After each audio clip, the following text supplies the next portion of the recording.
Hello and welcome to All Things Iris. Today we talk about the Halo and Halo Plus. They do a lot of wonderful things, but can they warn you about my cooking?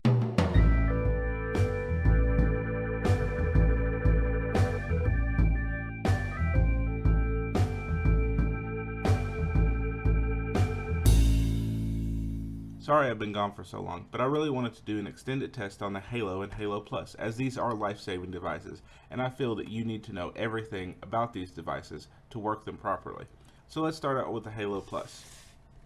The Halo Plus has the standard smoke detection and CO detection, but it also has a weather radio that will light up the LED ring on it when it goes off. The LED ring will also light off on CO and smoke events, but the weather radio is kind of important during the setup process, as you need to tell it what state you live in, so that way it knows what to look for. Speaking of things to look for, it also needs to know what events you're trying to capture. Are you wanting to do the monthly test? Are you wanting to do tornado warnings? Stuff like that. There is some default things checked, but I really do love to have the monthly test go off, as that way I know my Halo's working. But the monthly test does not stop you from doing your normal everyday push of the button test. Speaking of test, the Halo also talks. Press to cancel. Halo canceled. I love that. I love that the Halo talks. I don't want just some random beeps that I have to look up in a manual to see what it's about. This Halo tells you everything it's going to do, tells you that the warning is going to be loud, all of that wonderful stuff. The Halo does that too. That feature is not just limited to the Halo Plus. Other things about the Halo. So let's go look at the Halo for those.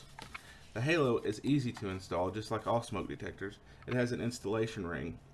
Once the installation ring is in place and your leads are pushed through, just plug them into the back of the Halo. Now, if you have the standard 3 leads that are next to each other, you need to change it out for the more modern 4-lead system. Now, with the 4-lead system, the Halo does come with them, so it should be pretty easy to change out. Other thing is that the Halos have an internal lithium-ion battery. Now, this battery will charge when you bring it out of the box and hook it up for the first time. The other features that the Halos have is they also read humidity and temperature.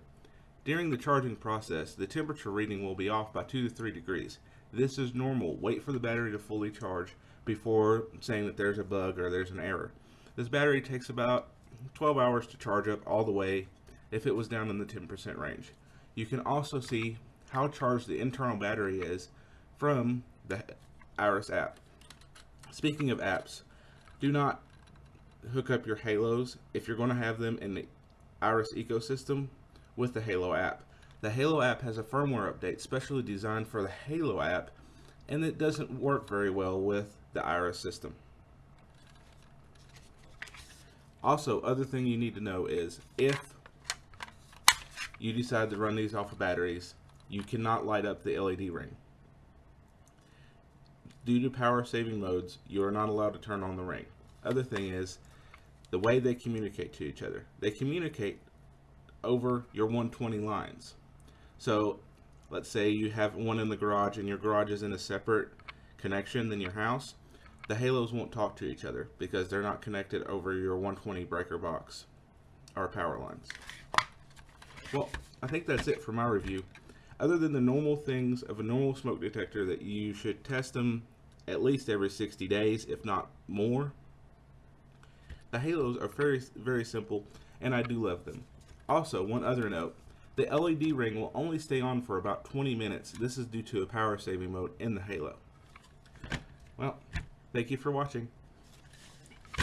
If you want to subscribe to my channel, click the Halo Plus. If you want to see more videos, they'll be on the normal Halo. Go ahead and give this video a thumbs up if you liked it. Thank you.